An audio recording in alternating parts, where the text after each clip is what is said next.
tapi saya peneliti, memang benar sekitar 4 sampai 5 triliun itu uang berputar di beberapa bulan terakhir hanya untuk isu nasab. Jadi yang untung itu siapa? Yang untung ternyata konten kreator kan, youtuber seperti Zaini, Hanif Farhan, Mohsin Official. Engkau ku hargai.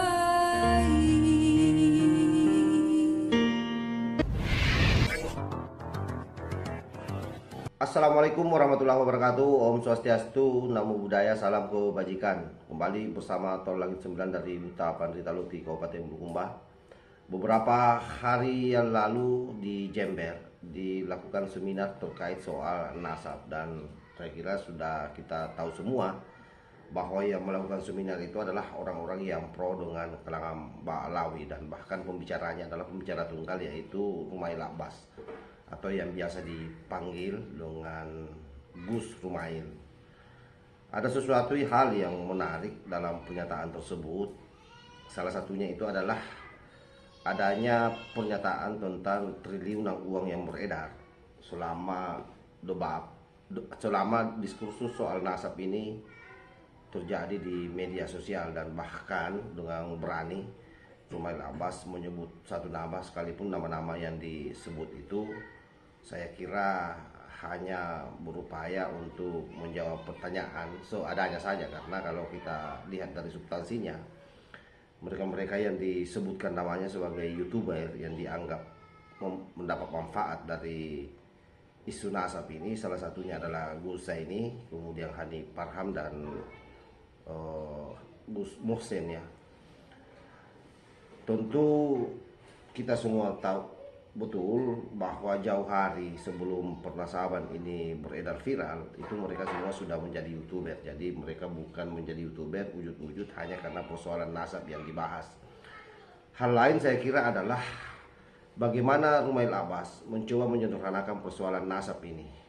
Artinya dianggapnya bahwa persoalan nasab ini hanya hal yang biasa. Padahal kalau kita mencoba menelusuri secara mendalam, nasab yang kita bicarakan ini bukan nasab orang biasa, tapi nasab Rasulullah Shallallahu Alaihi Wasallam yang mencoba dipalsukan oleh orang berdasarkan hasil penelitian Kiai Imad. Dan sampai hari ini terkonfirmasi bahwa memang nasab Kelam Ba'alawi ini palsu. Kalau tidak palsu, mana bukti catatannya, mana manuskripnya, mana kitab-kitabnya yang sejaman? Itu poin pertama saya kira. Poin kedua adalah mereka sampai hari ini tidak berani melakukan tes DNA. Bahkan di dalam penjelasan Rumail Abbas ini seolah-olah meniadakan tes DNA, bahwa tes DNA ini bukanlah sesuatu yang bisa menguatkan nasab seseorang. Padahal dia bukan ahli DNA, dia bukan ahli nasab juga, dia hanya peneliti karena membela orang yang jelas-jelas hari ini dinyatakan nasabnya terputus. Nah, lebih jelasnya seperti apa Rumail Abbas menjawab pertanyaan-pertanyaan dari peserta seminar, coba kita simak secara bersama-sama. Tahu tertarik enggak bahas kudanya Prabowo ini, terserah ya. Cuma ada beberapa identifikasi nama. Di Jogja itu ada nama Sayyidan, di Rembangnya juga ada namanya Sedan ya. Kemudian ada Kampung Arab. Apakah bukti-bukti perkampungan itu bisa menjadi bagian dari data untuk autentikasi nasab gitu ya. Kemudian ini ada rumor kayaknya ada juragannya ini, konflik nasab ini sampai menghabiskan dana 5 triliun ini. Kalau begitulah jenengan yang diuntungkan ini ya. Kita enggak kebagiannya. Nah, itu gimana, bisa dijelaskan enggak tentang ada founding daripada konflik nasab ini? Kemudian Ustadz Ahmadi tadi minta bisa dibuatkan skema nasab dari Rasulullah sampai ke Asyakran atau sampai ke Alawin sekarang ini. Kemudian ada yang minta dokumentasi Makbarah siapa tadi? Ubaidillah ya. Ubaidillah. Oh ya, ada yang terlupa dari pertanyaan Ustadz Daud. Itu jenengan kok lebih suka nyebut Gus Fuad daripada Habib Rizik gitu ya. Kalau Habib Rizik kok Rizik Sihab, apa karena semarga itu ya. Yang terakhir untuk Kiai tentang kafaah, ketika seorang sayyid seorang syarifah menikah dengan orang pribumi, apakah kemudian keturunan Rasul itu terputus gitu ya. Patek yakune kombo ya gitu. Mungkin itu, mungkin Gus. Nanti langsung ditutup doa oleh Kiai. Monggo. Yang kuda kita skip dulu ya, yang kuda skip dulu. Terus soal perputaran uang, itu model bisnis biasa itu. Tadi 5 triliun. Yang paling kaget itu ketika ada Mobile Legends itu berapa triliun itu yang berputar itu gara-gara kasus itu. Jadi ini apakah kita menjadi korban atau menjadi customer? Saya bukan konten kreator, tapi saya peneliti. Memang benar, sekitar 4-5 triliun itu uang berputar di beberapa bulan terakhir hanya untuk isu nasab. Jadi yang untung itu siapa? Yang untung ternyata konten kreator kan. YouTuber seperti Zaidi, Hanif Farhan, Mohsen Official, Gus Hasan Sarif yang mengkapitalisasi hal ini sebagai konten. Itu diuntungkan, dan kita sebenarnya kan korban ya. Kita korban, nggak ngerti apa-apa, yang bikin konten tidak analitik, ternyata kita tonton terus kita jadi benci. Terus saya itu ngerasain dulu itu, saya itu tanpa alasan dengar kalimat Yahudi itu bisa benci tanpa tahu alasannya ya, karena sejak kecil diajari kalau walan tardo angkal Yahudu walan nasoro gitu, tahu-tahu pokoknya benci aja gitu. Mungkin kita bisa jadi korban seperti itu kalau daya kritisnya itu gak nyala ya. Tuh, jadi banyak orang yang berusaha mencari uang ya dari YouTube untuk kasus ini. Itu hakon itu bener itu. Kebetulan saya bukan konten kreator, bikin konten palingan seminggu sekali. Itu pun kalau ada Kiai Imat nulis, kalau enggak ya enggak, kosong mungkin lah. Itu. Terus yang kedua soal Saidan bisa jadi bukti enggak? Tidak. Saya itu gini, orang Hadromi itu dikenal lewat genealoginya. Dari saya itu bukan orang Hadromi, tapi saya itu Asakov, saya Alatas dari kabilahnya. Jadi orang Hadromi punya satu kriteria, agak-agak asobiah memang. Mereka dikenal bukan karena negaranya, nasionalismenya, tapi dikenal lewat kabilahnya. Itu satu karakter. Makanya setiap kali ke beberapa tempat mereka berkumpul dengan sesamanya. Dan saya kira hal seperti ini tidak terjadi hanya untuk kalangan Hadromi ya. Karena mereka kan ya imigran, kita pakai kalimat itu, mereka imigran. Hal yang sama juga terjadi kepada kalangan Cina. Dan jangan Cina juga, orang Jawa yang merantau ke Papua pun berkumpul dengan orang Jawa sendiri, betul? Itu sepertinya sikap manusia biasa itu. Gak ada yang spesial dari sana terus dianggap, hingga akhirnya terbentuk sebuah sikap kayak sosial. Misal di kota saya itu cenderung stereotipnya itu pelit, Mbak Udeh, orang Cina yang itu paling pelit itu. Saya ketemu orang yang sangat loman, dermawan. Ternyata itu stereotip. Kenapa kok orang kayak zaman dulu sudah beda? Dulu itu kita memang untuk urusan makan kena diskriminasi, kita kena pungut, dipalak terus, makanya kita agak pelit. Nasi di Bangpuro ada, kemarin udah dapat sampai Oman, Kesultanan Oman.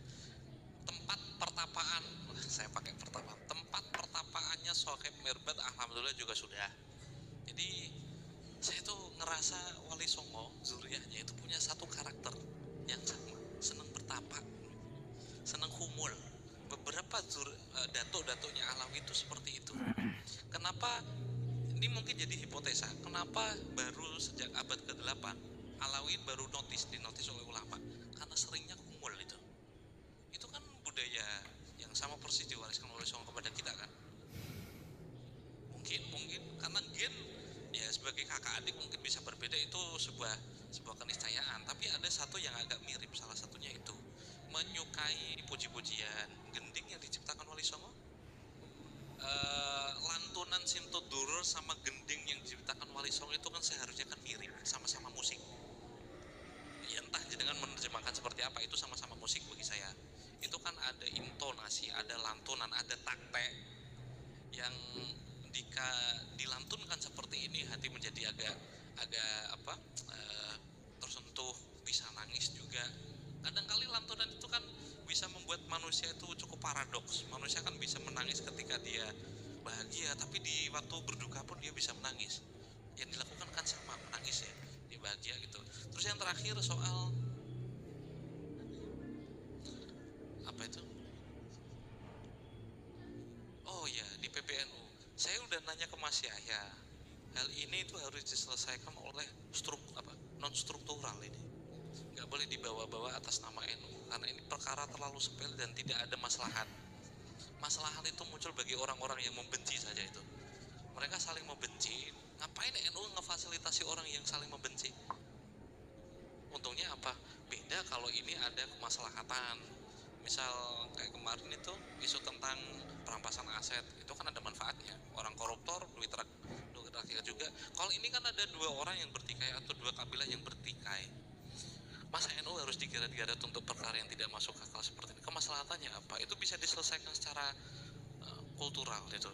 Terus yang terakhir, Oke, saya kira jelas ya bahwa dalam video yang durasinya hanya beberapa menit ini memberikan gambaran bahwa betapa memang soal nasab ini oleh orang-orang yang mendukung Kelam Balawi dianggapnya hal yang biasa, bahkan mengambil legitimasi pernyataan dari Ketua PBNU yang menurut saya sangat tidak etis. Humail Abbas mencoba menyederhanakan apa yang disampaikan oleh Gus Yahya dalam hal soal nasab.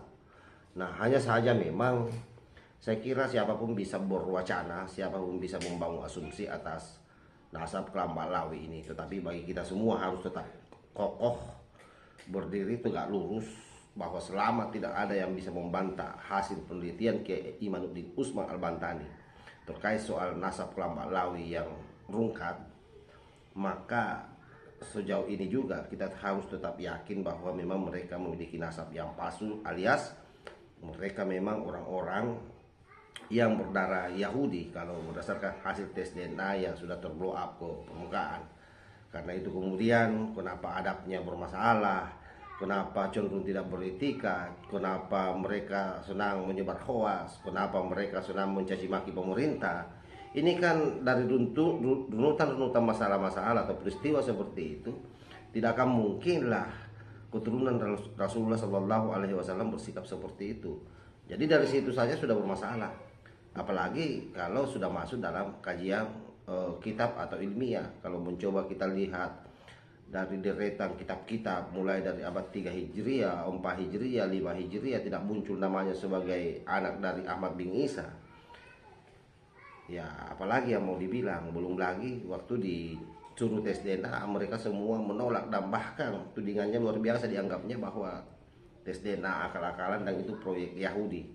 Nah, betapa mereka berupaya keras menutupi identitasnya. Oleh karena itu sahabat-sahabat sekalian, saya kira terkait soal penasaban ini, apapun yang menjadi diskusi di luar sana, kita harus tegak lurus dengan apa yang sudah menjadi penelitian Kiai Imad. Bagaimanapun juga penelitian ilmiah itu adalah merupakan satu keilmuan, pengetahuan. Islam tidak buta dengan pengetahuan, justru orang Islam terperosok hari ini karena kemudian anti dengan pengetahuan, lebih sibuk berdebat soal perbedaan-perbedaan paham yang ada di Nusantara. Sekalipun kontes hari ini kita bicara soal nasab, tentu di luar daripada paham Wahabi. Jangan sampai lagi ada yang beranggapan bahwa orang-orang yang bicara soal nasab ini yang menuding-nuding habaib sebagai bukan cucu Rasulullah adalah orang Wahabi atau orang Syiah. Itu salah besar, karena yang menyoal sesungguhnya ini adalah grassroots Nahdlatul Ulama. Makanya kemudian menjadi sulit buat mereka untuk mengelak. Kalau selama ini yang selalu mereka persoalkan soal pemerintah, itu pun kita sangat toleran dalam arti yang hanya berupaya mengkanter apa adanya. Tetapi kalau ini bicara soal bagaimana menjaga kemurnian daripada nasab Rasulullah, ini betul-betul harus kita berjibaku secara bersama-sama. Karena bagaimanapun juga sudah terlalu banyak orang-orang NU yang korban akibat daripada pendakwiran mereka. Saya kira itu yang saya sampaikan kepada sahabat-sahabat semua. Mudah-mudahan ini ada manfaatnya. Wallahul muwaffiq ila aqwamit thariq. Wassalamualaikum warahmatullahi wabarakatuh.